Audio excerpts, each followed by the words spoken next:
Hello friends, घरच्या tasty खाण्यामध्ये तुमचं खूप खूप मनापासून स्वागत आहे। आज आपण बघणार आहोत अंडा करी रेसिपी। ही व्हेज अंडा करी रेसिपी आहे। जे लोक नॉनव्हेज खात नाही, व्हेजिटेरियन आहे, त्या लोकांसाठी ही रेसिपी एकदम परफेक्ट आहे, सिंपल आहे।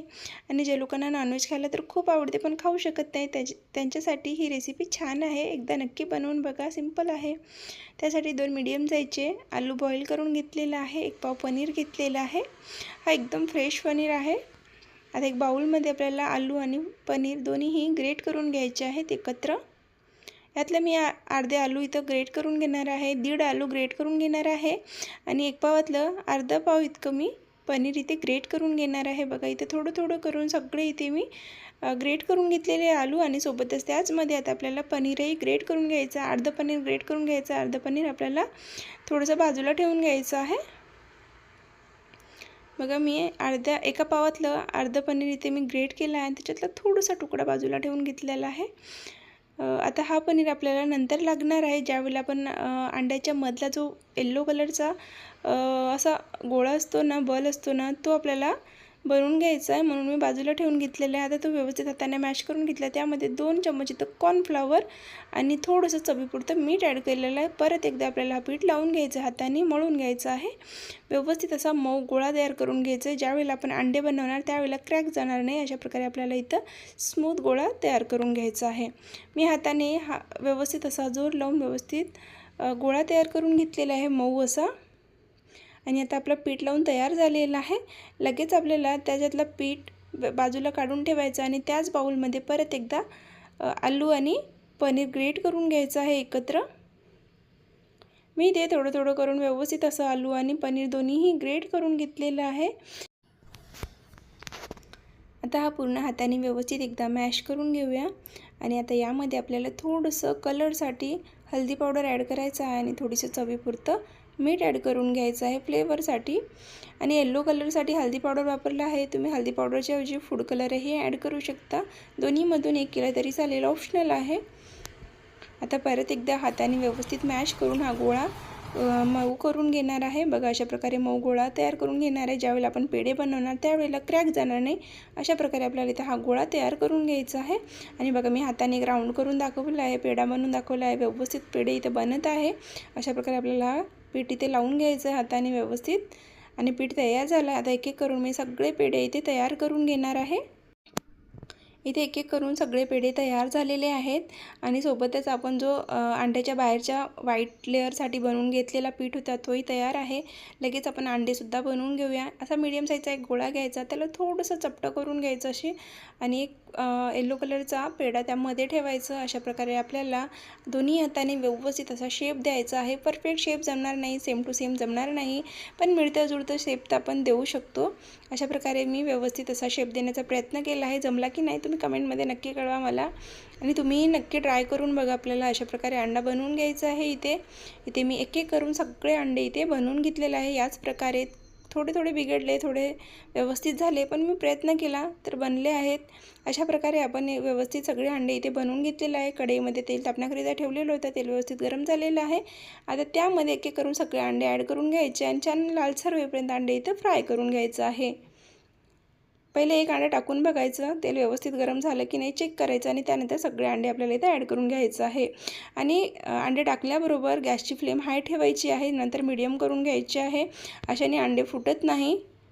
आणि आता कमी फ्लेमवर मीडियम फ्लेमवर आपल्याला अंडे लालसर होईपर्यंत, क्रिस्पी होईपर्यंत फ्राय करून घ्यायचे आहेत। अंडा व्यवस्थित इथे क्रिस्पी झालेला आहे, फ्राय करून झाला आहे।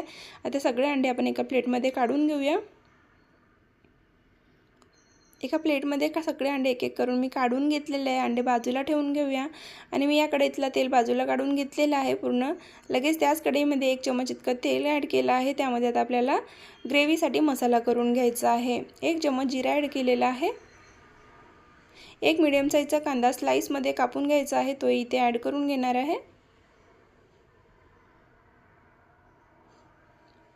थोडंसं अर्धा वाटी इतकं खोबरं बारीक कापून घेतलं आहे, तोही आपल्याला इथे ॲड करायचा आहे। ऑप्शनल आहे, खोबरं नाही ॲड केलं तरी चालेल।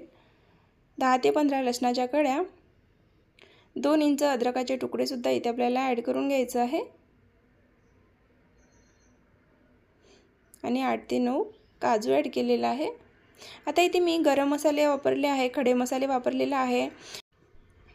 8 ते 9 लवंग, 10 ते 15 काळ्या मिऱ्या, 4 ते 5 हिरवी इलायची आणि 1 चक्रीफूल तोडून घेतलेला आहे, तोही आपल्याला इथे ॲड करून घ्यायचा आहे। 2-3 मिनिटांपर्यंत आपल्याला हा मसाला भाजून घ्यायचा। जोपर्यंत कांद्याला छान लाल कलर येत नाही, सोनेरी कलर येत नाही, तोपर्यंत आपल्याला कांदे इथे भाजून घ्यायचे। खूप जास्त काळे होईपर्यंत भाजायचं नाही आहे, कांदे ट्रान्सपरंट होईपर्यंत आणि काजूला वगैरे थोडंसं असं रेड कलरचे स्पॉट येईपर्यंत आपल्याला हा मसाला भाजून घ्यायचा आहे। 2-3 मिनिटं भाजून झालं की त्यामध्ये एक मीडियम साईजचा टोमॅटो स्लाइसमध्ये कापून ॲड करून घ्यायचा आहे। सगळा मसाला मी एकत्र भाजून घेत आहे, सोपं जाते, लवकर होते आपली भाजी त्यासाठी, आणि भाजीला टेस्टही खूप छान येते। तुम्ही एकदा या प्रकारे मसाला बनवून बघा। मसाल्यामध्ये टोमॅटो ॲड करून घेतलेला आहे, परत 2-3 मिनिटं हा मसाला भाजून घेते आणि ते आपला मसाला पूर्णपणे भाजून तयार झालेला आहे।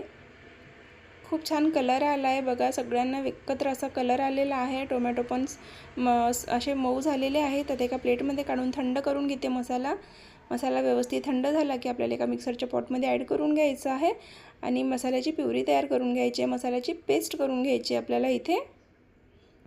मसाल्यामध्ये जर मसाला पूर्ण बारीक होत नसेल, कारण मसाला छान बारीक झाला तर भाजीला चव छान येते किंवा दिसायला छान दिसते, जर होत नसेल तर थोडंसं पाणी ॲड करायचं आपल्याला त्यामध्ये आणि पाणी ॲड करून आपल्याला हा मसाला वाटून घेऊ शकतो।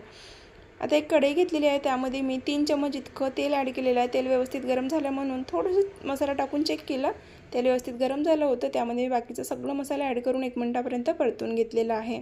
आता आपण मसाल्यामध्ये बाकीचे सगळे रेग्युलर मसाले ॲड करून घेऊ। अर्धा चमच चवीपुरतं मीठ ॲड केलं आहे, 2 चमचा भरून मिरची पावडर, इथे मिरची पावडर तुम्ही तुमच्या टेस्टनुसार टाकू शकता, कमी जास्त करू शकता। अर्धा चमचा हळदी पावडर, 1 चमचा भरून धने पावडर आणि 1 चमचा भरून इथे मी गरम मसाला ॲड केलेला आहे। आता आपल्याला हा मसाला 2-3 मिनिटांपर्यंत परत भाजून घ्यायचा आहे, जोपर्यंत मसाल्यातला कच्चा फ्लेवर जात नाही, कारण हा सगळा मसाला पण यामध्ये ॲड केला आहे। ॲड केल्यानंतर या मसाल्याला 1-2 मिनिटं शिजवून घेतल्याने आपल्या भाजीची चव वाढते। 2 मिनिटांपर्यंत हा मसाला आपल्याला भाजून घ्यायचा आहे आणि मसाल्यामध्ये भाजून घेतल्यानंतर थोडंसं पाणी ॲड करणार आहे। मसाला खाली फुटायला लागला नाही पाहिजे, जळायला नाही पाहिजे, म्हणून मी अर्धा वाटी इतकं पाणी गरम करून यामध्ये ॲड करून घेतलेलं आहे। परत एकदा मिक्स करून घेऊया। मसाला व्यवस्थित मिक्स करून झाला आहे आपला इथे। आता त्याला झाकण लावते आणि जोपर्यंत मसाल्यातलं तेल सेपरेट होत नाही तोपर्यंत आपल्याला हा मसाला शिजवून घ्यायचा आहे। जास्तीत जास्त मसाला शिजायला 2 ते 3 मिनिटं लागतात, 2-3 मिनिटांमध्ये मसाला शिजून तयार होतो। बघा इथे व्यवस्थित मसाला मी 2-3 मिनिटांपर्यंत शिजवून घेतला। आता चेक करून घेऊ आपण मसाला कुठपर्यंत शिजत आलेला आहे आणि मसाल्यातलं तेल बघा तुम्ही किती सेपरेट झाले, खूप छान मसाला शिजून तयार आहे। आता परत एकदा हा मसाला मिक्स करून घेऊया। व्यवस्थित मसाला इथे शिजत आलेला आहे, मसाल्यातले तेल पूर्णपणे सेपरेट झालं आहे। आता इथं मी या मसाल्यामध्ये जेवढी ग्रेव्ही आपल्याला लागणार आहे किंवा जेवढं पातळ आपल्याला करून घ्यायचं आहे भाजी, त्याप्रमाणे इथे मी पाणी ॲड करणार आहे। तुम्ही तुमच्या क्वांटिटीनुसार ॲड करून घ्या। इथे मी अर्धा ग्लास इतकं पाणी ॲड केलेलं आहे आणि आता व्यवस्थित आपल्याला हा मसाला शिजवून घ्यायचा आहे। व्यवस्थित चमचने मिक्स करून घेऊया। व्यवस्थित मसाला मिक्स झाल्यानंतर परत त्याला झाकण लावायचं आहे। 2 ते 3 मिनिटांसाठी हा मसाला शिजवून घ्यायचा आहे झाकण लावून।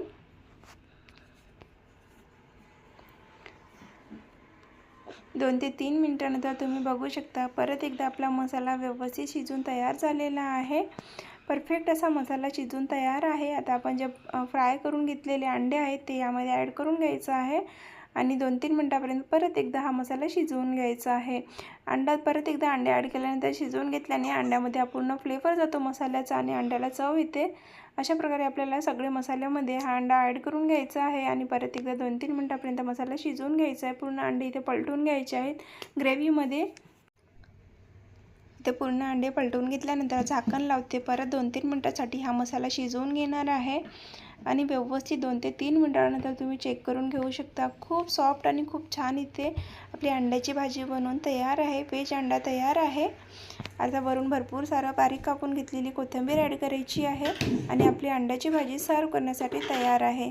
तर तुम्हाला ही रेसिपी कशी वाटली कमेंटमध्ये नक्की कळवा आणि उद्या आपण 1 वाजता याच वेळेवर माझ्या नवीन व्हिडिओसाठी भेटूया।